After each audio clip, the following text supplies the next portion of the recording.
it's true, Lord, that you are mighty to save. That you died, you conquered over the enemy para po sa akin.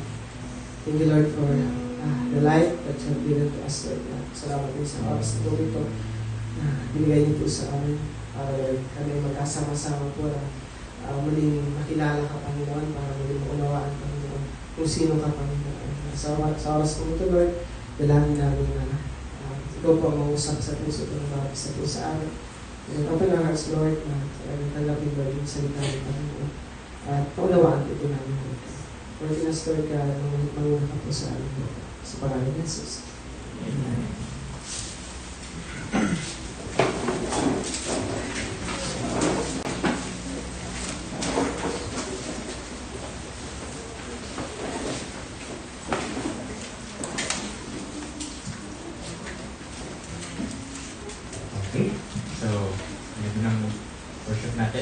Really, it's a privilege to really sing for the Lord and to praise Him, diba? To really make loud sounds, ba? And to just glorify His name through our voices, through our lips and tongues. So, yun. The theme for this LDG nga, diba, is name above all names. So, I just want to give this analogy. Bro, ano nga name mo? Eman. Dave? Huh? Dave? Huh? Dave? Ano yun? Emanda. Unreal? Daniel? Ano yun? Parang analogy lang pala eh. Our God has a name. And He revealed His name to us. Parang ganun ba? And actually, we have the privilege to know Him through those names. Hindi man tayo pwede mag-worship sa Kanya tapos di pala natin alam yung pangalan niya, di ba? Di man tayo mag-praise sa Kanya. Actually, we don't know Him. So actually, ngayon, we have a chance to get to know the names of our Lord, to get to know the name of our God, our Creator. So let's not take that for granted and actually value this time. And yeah, so ngayon, we have someone na mag-lead sa atin in order to get to know our Lord and all His names. And yun, may pangalan din siya. Siyempre. So, siya ay isang kuya natin dito. And very, nag-iisa lang. Hindi siya dalawa, hindi siya tatlo. One. Si Duan.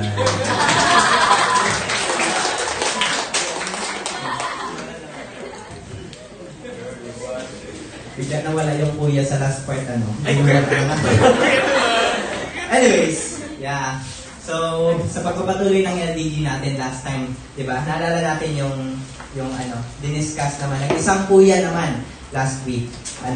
And all the other names about Jesus. And madami yung mga na-discuss last time. And syempre, of course, yung pag-aaralan natin ngayong semester is all about Him. Kasi, there's no other name. Kagaya nga, ng title natin sa LDG is the name above all names. So, syempre, desire natin na mas makilala natin siya. I think makilala natin ito. Okay. Ayun. So, sa Bible, kagaya ng napag-aralan natin last time, konting review lang, di ba? Yung mga names, hindi siya random. Hindi kagaya ng sometimes kung paano tayo magpangalan dito. Nalala ko lang, may nakilala ko from Karamoan. April yung pangalan. Kaya tuwang-tuwa ako, sabi ko, alam ko yung birthday mo. April. Sabi, hindi daw. May yung birthday niya. Kaso ang dami ng May, kaya pinangalanan siyang April. Di ba? Tapos dito, meron tayong Ate May, na syempre, January yung birthday. Kaya, makikita ko. Pero sa Bible, very important yung name. Like, may meaning talaga yung name. Kagaya ng name ko, Duan. Actually, alam nyo ba, yung name ko is Duan kasi hill dweller daw, sabi ni Mama. Kaso, sa birth certificate, na wrong spelling si Mama, dapat D-O-A-N-E. Nalagay niya U. Kaya nung sinerch ko sa Google, Little Dark One. Diba? Kaya ang pudi ko ngayon. Anyways, kidding aside. Madaming meanings yung mga name, especially sa Bible. Madaming meanings na binibigay sa atin and may gustong i-convey about sa character yung mga names sa Bible. And we are all created for a purpose. Kagaya nga ng sinabi ni Kuya Toms. May mga example, di ba si Kuya Toms? I think nasa PowerPoint. Like si Abraham. Ano yung meaning niya? May nakakaalala pa ba? Abraham, the father of a multitude of nations, or father of all nations. Ano? Another, si Moses. Ano yung meaning ng Moses? Maawot? Moses? Hindi. Moses, drawn out, or because, di ba, kung alam natin yung story ni Moses, taken out of the water siya. Ano? Siya sinave ng Pharaoh's daughter, and kinuha siya mula sa river. And also, river kasi. Anyways, and amazingly, ginamit din siya ni Lord to draw Israel out of the nation Egypt. So ayun, drawn out. No, so makikita natin, another example, like si Peter, siya yung nauna pa sa katukayo ko. Ang meaning ng Peter ay rock. Nauna siya sa katukayo ko na si Dwayne. Okay. The rock. Pero may naunang rock na tinawag si Jesus. Because he would use this name na magiging para to stand strong for Christ and found the church. 'Di ba? Nakita natin 'yan sa mga previous nating pinag-aralan. And of course, not all names ay kasing ganito ka-importante yung meaning, but they often do sa mga major characters na nakikita natin sa Bible. For sure, meron din kay Jesus. In fact, 'di ba? Kagaya ng napanood nating video last time, ang daming names ni Jesus, 'di ba? But syempre ngayon, hindi naman natin kayang ubusin ang names na 'yon. At mag-focus tayo sa isa sa pinaka-importante. This is why sa semester na ito, i-dedicate natin ang ating semester na ito, ang ating LDG na ito, to understanding yung names and titles ni Jesus. No. So the more we understand kung ano yung meaning ng name niya, the more din na maiintindihan natin ito. So, ayun. Sige, as we start, let's pray and let's ask para maintindihan natin yung name ni Jesus. Heavenly Father, we thank you po sa gabing ito that we have an opportunity to know you. Thank you for your name. Thank you because through your name, you are conveying to us who you are. And salamat po, Panginoon, dahil sa pamamagitan ng pagpapakilala mo sa amin, we can know you more and more. The God who created, kagaya ka ng sinasabi sa Bible, the God who created the heavens and the earth, the invisible God, the God who is all-powerful and holy. But now we have the opportunity to really know you. So thank you, God. And we pray, Lord, sa gabing ito, that we would get to know you more and more. So thank you, Lord. And naisang po namin, Lord, itaas ang LDG na ito sa pangalan ni Jesus. Amen. So, ayun.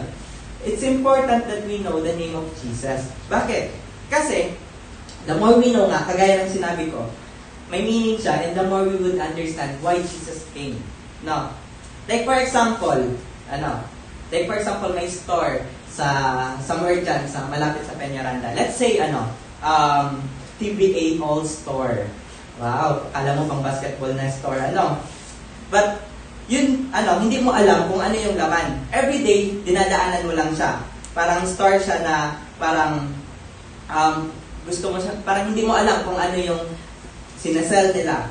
But finally, one day, pumunta ka para i-check out yung laman ng store na yon.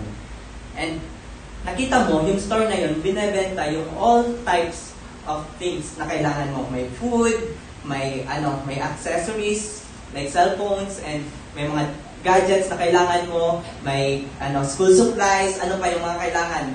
Bus and plane tickets, wow, sana all. And, pagpunta mo, amazingly, kasi, pagpunta mo, lahat din ay discounted and also may pinamimigay silang freebies. And all this time, yun pala yung store na dinadaan-daanan mo lang kasi bumibili ka sa other stores na alam mo na meron yung supply mo, pero hindi mo check out yung store na ito. Kaya nga TBA, kasi to be announced all store. Kasi i-announce pagpasok mo na lahat meron dito sa store na ito. So hindi siya PBA All-Star, ha? Okay.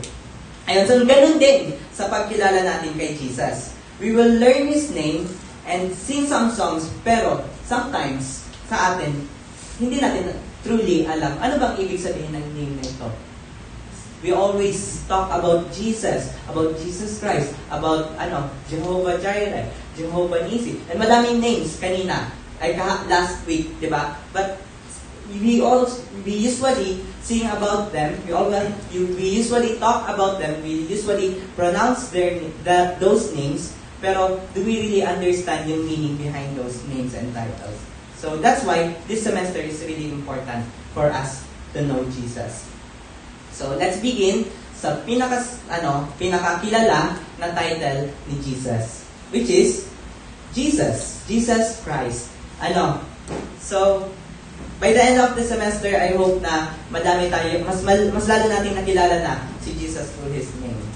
So sa simula, actually, madaming misconceptions about dito sa name na ito, Jesus Christ. Now, sometimes iniisip ng iba, Jesus Christ is just a name. Like any other name, kagaya lang sinabi ko kanina, like April, May, Duan, diba? But, kung titignan natin, yung pangalan ni Jesus is very important. And also, yung Christ po pala, misconception nito, hindi po siya surname. Kasi yung father niya, hindi man si Joseph Christ. Jesus is a name, that is true, but Christ is a title. So, because both of these are so important, pag-aaralan natin ito ngayon. And Lord willing, Jesus muna, kasi sobrang importante ng title na ito, and we would learn about Christ more. So, Jesus, the first name, Jesus, as applied to Jesus Christ, makikita natin sa Bible kung paano siya unang nabanggit or paano siya napangalanan. And there are two books sa Bible, Matthew and Luke. And those are Matthew 1:20 to 21 and Luke 1:31. So yung first account, makikita natin about si Angel Gabriel, binanggit ang pangalan na ito kay Joseph, yung magiging stepfather niya. So pwede natin basahin. Sabi, Matthew 1:20 to 21, but after he had considered this, an angel of the Lord appeared to him in a dream and said, Joseph, son of David, do not be afraid to take Mary home as your wife, because what is conceived in her is from the Holy Spirit. She will give birth to a son, and you are to give him the name Jesus, because he will save his people from their sins. So, clear na importante yung name. Unang-una, sino yung nagpili ng name? Si Joseph ba? Hindi, di ba? It is God Himself through Angel Gabriel. And much further, makikita natin sa next book, sa Luke 1:28 to 31, sabi doon, the angel went to her and said, greetings, you who are highly favored, the Lord is with you. Mary was greatly troubled at His word and wondered what kind of greeting this might be. But the angel said to her, do not be afraid, Mary. You have found favor with God. You will conceive and give birth to a son, and you are to call him Jesus. He will be great and will be called the Son of the Most High. The Lord God will give him the throne of his father David, and he will reign over Jacob's descendants forever. His kingdom will never end. So, napaka-importante, no? Unang-una makikita natin dito, amazingly, na hindi lang sa isang tao ni-reveal ni Lord yung name ni Jesus. And usually, ganun din si Lord sa atin mag-reveal ng mga bagay-bagay. The Lord will reveal to us and also will reveal it to another person. And dito, in this case, nakita natin kay Mary and kay Joseph. And that's an important biblical principle. Na hindi lang isang person yung nangungusap si Lord. But makikita natin dito, every principle, like for example, like sa court, di ba? Hindi lang isang witness, di ba? Kailangan more than 2 or more, di ba? Even nga sa pag-witness sa wedding, di ba? It requires 2 or more, di ba? And ganun din talaga dito ang tinuturo sa atin ng Bible. And throughout Scripture, we can see this. And God wants us na maging certain na yun nga, na Jesus na pinangalan sa anak ni Mary, anak niya, di ba? Na through Mary, na hindi siya guni-guni lang ni Mary. Parang sa panaginip ko, Jesus yung gusto mong ipangalan. But it was also confirmed by another. And yun nga, nakita ko lang din na it is also important, that's why it's also important that we don't just study the Bible on our own. Di ba? It's important to be in fellowship, to be with one another. No, God reveals truths sa atin, and we can confirm those truths through His Word and through the fellowship that we have. So again, why the name Jesus? Why not some other name like George Mea, George Christ? Wow. Or June, or Hugo, or Alfredo. Mga maganda naman silang pangalan, di ba? Like, pero makikita natin, the reason is may important na meaning ang Jesus. No, sa Tagalog, Jesus. In Hebrew, however, the language of the Jews, yung name is Yeshua. Yehoshua. Which consists of two parts. Yeho, a short form of Yahweh, meaning God's name. Basically, Yehu, or God's name, nakapangalan kay Jesus. And Shua, meaning to save or to deliver. Putting them together, ibig sabihin, Yahweh saves, diba? Or the Lord saves, or the Lord is salvation. This is really important because it tells us the things about kay Jesus. Yehu, meaning He is God, diba? And Shua, meaning He is also our Savior. So about these two meaning, Yehu, diba? Yung God, the fact that Jesus is God is confirmed in many places sa Scripture. As a Son of Man, as a Son of God, meaning the nature of God or the essence of God. No, nakita natin sa binasa kanina that He will be the Son of the Most High, declared kay Mary, di ba? And syempre, alam naman natin, kapag anak ka ng isang being, you are also that being. Like, sino ba dito yung kakilala na may kapitbahay sila na nanganak at nanganak ng manok? May kapitbahay na nanganak tapos lumabas pabo. Haro! Diba? Alam natin yung pag isang tao na nagbuntis tapos nanganak, alam natin tao yung may papanganak. Diba? And that this very same way, that is why Jesus was called Son of the Most High because He Himself is God. Ayun. And other verses, pinapakita din dito, actually, tinatawag din siya Son of Man. And actually, pag-aaralan natin yan sa mga susunod na LDG. But also, makikita natin kasi He came also from the Mary's womb. Diba? He is fully God. He is fully man. And there are verses in the Bible that explains this. Philippians 2:5-7, in your relationship with one another, have the same mindset as Christ Jesus, who, being in very nature God, did not consider equality with God something to be used to His own advantage. Rather, He made Himself nothing by taking the very nature of a servant, being made in human likeness. So very clear that He is in a very nature God, was equal with God, and yet made Himself nothing by being made in human likeness. So maintindihan natin doon that He is God Himself. And makikita naman natin Hebrews 1:8-10. But about the Son, He says, your throne, O God, will last forever and ever. This is a prophecy about kay Jesus. A scepter of justice will be the scepter of your kingdom. He also says in the beginning, Lord, you laid the foundations of the earth, and the heavens are the works of your hands. So these are just few verses na nagpapakita that Jesus is God taking on human flesh within Himself. So we will talk more about doon nga in the future. Pangalawa, Shua. No, also confirmed in many places sa Scripture. John 3:16, a very famous verse. Sabi doon, for God so loved the world that He gave His one and only Son, that whoever believes in Him shall not perish but have eternal life. No, salvation.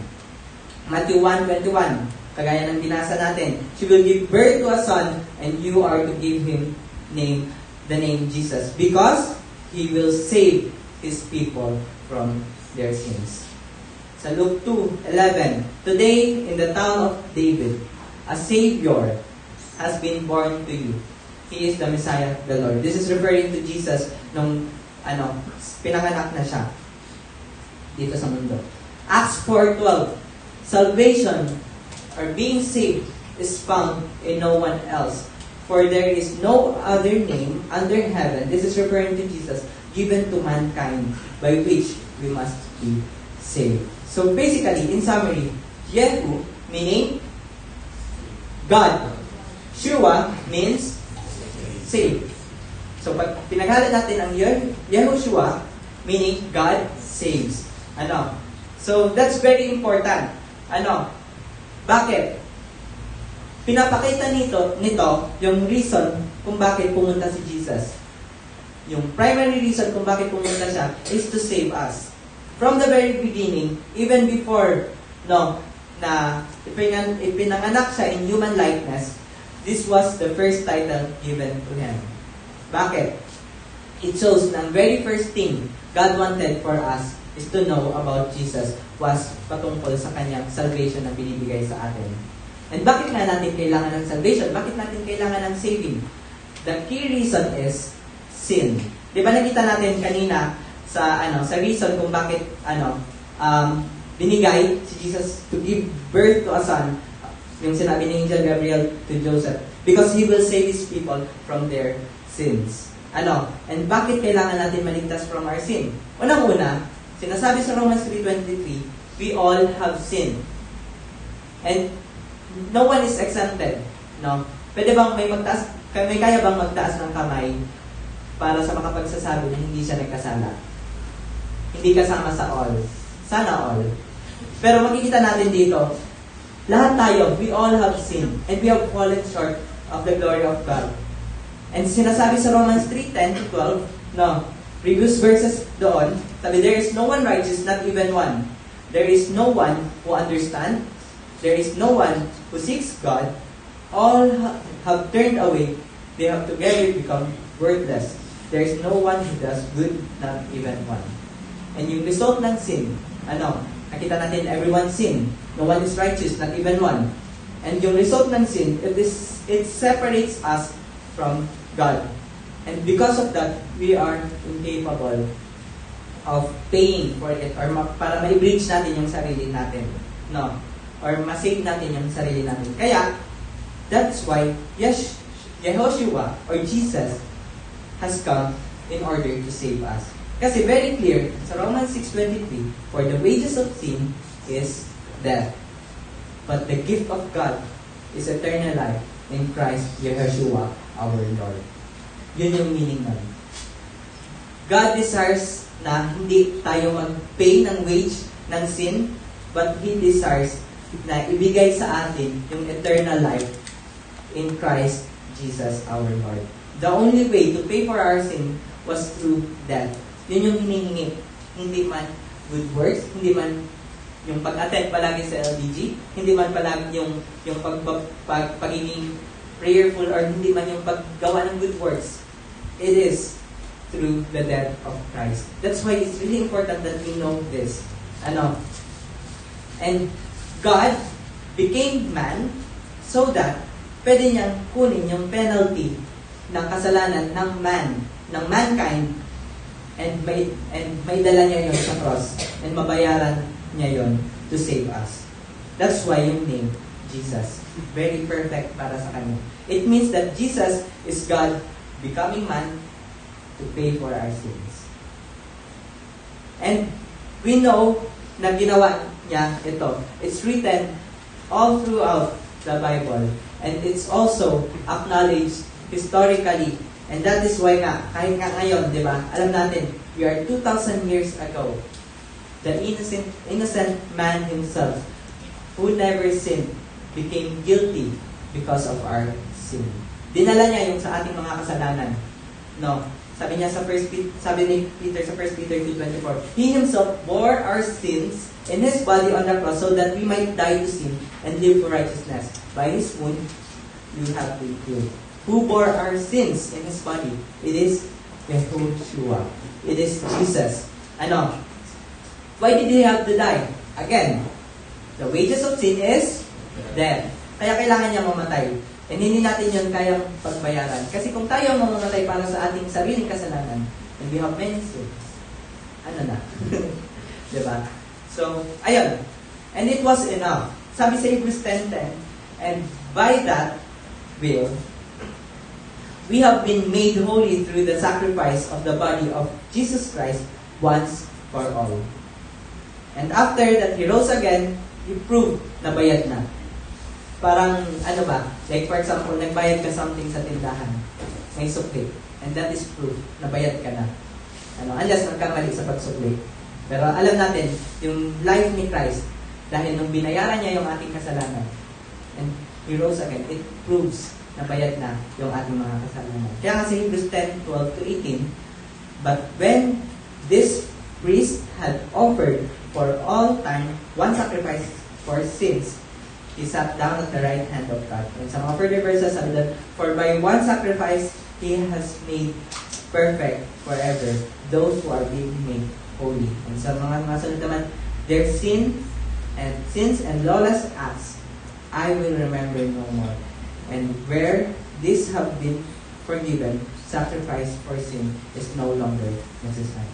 So, kumbaga makikita natin doon na yung sacrifice ni Jesus is once and it's enough for all of our sins.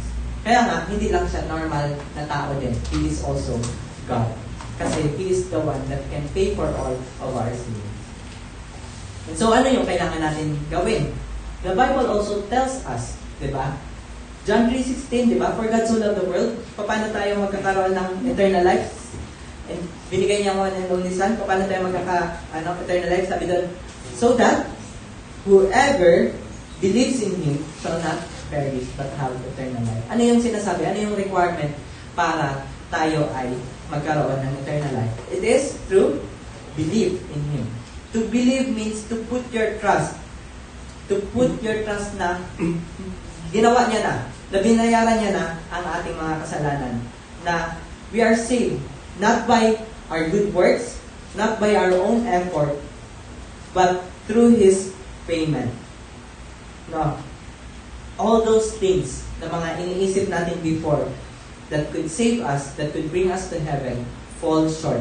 Sabi nga, for all have sinned. And actually, yung sin nga is, ang meaning niya, ang original meaning niya, like falling short. We have all fallen short of the glory of God. And even our righteous acts, wala siyang magawa. So imagine, kung depende mo yung sarili mo sa prayers niya. Halimbawa, pag namatay ako, ipag-pray mo na makaluman ako sa langit. Paano kung itong, pagkamatay mo, yata na dapat magpe-pray sa mo, suminunod na. Naghanap man yan doon sa kung sino ang mga pag-pray. Paano kung ka mga nagsabihan na ipag-pray mo man niya ako pag namatay na ako, ha? Di ba? Those, things na mga inaasahan natin, aside from God, all fall short. And the Bible does tell us. And sinasabi ng Bible na hindi tao yung pinagtitiwalaan natin ng salvation. It is Jesus. It is Yehu, who is God, who is Shewa, who has saved us. Kaya nga, sa John 1:12, sinasabi din doon, na yet to all who did receive Him, to those who believe in His name, He gave the right to become children of God. May tatlong parts tayong na makikita dito. Unang-una, to all. Kung sa all have sinned, kasama tayo sa all, kasama din tayo sa all dito. To all. It is for all of us. Ano daw? Who have received Him and believe in His name. Meaning, na nag-believe tayo in Him enough that we would open our heart to receive Him, to allow Him to be our Savior and Lord. And yung result nun is you will become a child of God. You have been given the right to become a child of God. Diba? Actually, we are all God's creation. But to be a child of God is a different thing. Again, kagaya ng sinabi ko kanina, to be a child of God, meaning, it is from God Himself. Like, you have to be, like, si Jesus, He is God Himself. And that's why, kung pumasok si Jesus sa ating puso, when we have asked Him into our hearts, ibig sabihin, siya mismo, who is God, gave us the right to become a child of God. And point number 3, makikita natin doon, there is nothing else na nire-require sa atin dito. Diba? That to all who did receive Him and to those who believe in His name. And, meron pa bang iba? Diba wala na? Ayun. So number 4, the fact that Jesus is the way into eternal life and into heaven, we see one other place in the Bible as well. Siyempre, yung Bible divided into New Testament and Old Testament. And even sa Old Testament, makikita natin ito. Kung kilala natin kapangalan niya, si Joshua sa Old Testament. Actually, yung name din ni Joshua is Yehoshua. And this is a picture of Jesus. Joshua is an alternative, kumbaga, pronunciation of Jesus. It's the same, Yehoshua, meaning Yahweh is salvation, or the Lord saves. And Joshua, nung time niya, siya yung ginamit ng Diyos para ipakita kung ano yung gagawin ni Jesus sa atin. Kung titignan natin, unang-una, kung alam natin yung history ng Israel, Israel has been in bondage or has been slaves of Egypt for 400 years. Napakahabang panahon na even yung pinakalolo mo, di ba, hindi mag-iedad na ganun. It's a picture of Satan who wants to keep us in bondage also, for the rest of our lives. But God sent Moses, di ba, yung name, to set them free from Egypt. This he did with great signs and miracles and judgment on Egypt, and they were set free. And dinala sila sa ilang. Ayun. And they started yung journey nila towards the promised land, which is Canaan. A picture of heaven for us. So the first thing na binigay through Moses was the 10 Commandments. Sa Mount Sinai sa Exodus 20. And you can check the chapter, Exodus 20, nandun yung 10 Commandments. If they could have followed, they would be truly blessed daw by God and would enter the promised land. But, alam natin yung story, over and over and over again. Sa book of Numbers, very long time sila palaging nag-fall short. Very many times sila, kumbaga, they have not followed this law of God. And in fact, they sinned a lot in so many ways that even Moses sinned. And on the journey, and was not allowed sa promised land as well. Because yung law was not able to save them. The Old Testament law was not able to bring them to the promised land. But God raised up Joshua. Siya yung nagpalit kay Moises bilang leader ng Israel. He was able to lead the Israelites to the promised land, a rich land flowing with milk and honey, and with great blessing. It is the same picture of our Yehoshua who will bring us to the promised kingdom of God. Diba? So ayun, meaning, diba, picture na picture talaga siya ni Jesus, and we could not enter heaven through our own obedience, kagaya ng naging example sa Israelites noon. We all have sinned, we all have fallen short of the righteousness of God. If we try to be good enough, makikita natin ang sarili natin, palagi tayo mag-fall short. But God sent Joshua, and sa atin, Yehoshua, which is Jesus, and He died on the cross, and rose again, and truly can be like the Joshua in the Old Testament to take us to the promised salvation, to the promised kingdom of God, and to the promised eternal life. So, if we trust in the law, in our good works, in our rituals, no, we will also fall short like the Israelites. We need a Yehoshua. We need a Jesus in our life. So again, the verses, diba? John 3:16, for God so loved the world that He gave His one and only Son, that whoever believes in Him shall not perish but have eternal life. So again, to all that be receiving, to those who believe in His name, He gave us the right to become children of God. Again, sa Acts 16:31, believe in the Lord Jesus and you will be saved. Again, ano yung gagawin to be saved? Believe in the Lord Jesus. You and your household. Meaning salvation is for all in the household who believe. Romans 10:13, everyone who calls in the name of the Lord will be saved. So it's a common theme with the Jesus name. No. God who saves. But one really important thing is we all need that saving. And paano ba tayo masasave? It is by believing, by receiving in Him. And actually, Jesus really desires that. In fact, nilagay niya sa last book ng Bible, this is for us to read. In Revelation 3:20, sabi niya doon, here I am. I stand at the door and knock. If anyone hears my voice and opens the door, I will come in and eat with that person and they with me. Jesus is speaking about our hearts, about the door sa puso natin. And are we open? Do we believe Him that He came to save us? And do we believe Him enough that we would open our hearts para sa Kanya? Nahayaan siya na pumasok sa ating mga puso. Again, He is knocking. And the very reason why you are listening right now and why you are hearing about the name of Jesus right now is because He wants to enter your heart. So we have to invite Him. So makikita natin doon as we close as we end our discussion about the name Jesus, makikita natin, He is the one who saves, and He desires to save us. He's just waiting. And nasa sa atin, if anyone hears His voice, and anyone hears the name Jesus right now, opens their heart, and allow Him to enter their hearts, they will be saved. Bakit? Yung promise niya is papasok siya. Once we have Jesus in our hearts, hindi man nakasulat yan, sabi sa 1 John 5:12, that whoever has the Son has life. This is referring to the eternal life according sa verse 11. Whoever has the Son has life. Whoever does not have the Son of God does not have life. Even if, di ba, gumawa siya ng maraming good words, thinking it is good enough. We need Jesus to be saved. So all of this, nakita natin just sa name pa lang na Jesus. And sa atin, question to ponder, how closely do you know Him? Nakikita lang ba natin siya as tribulto?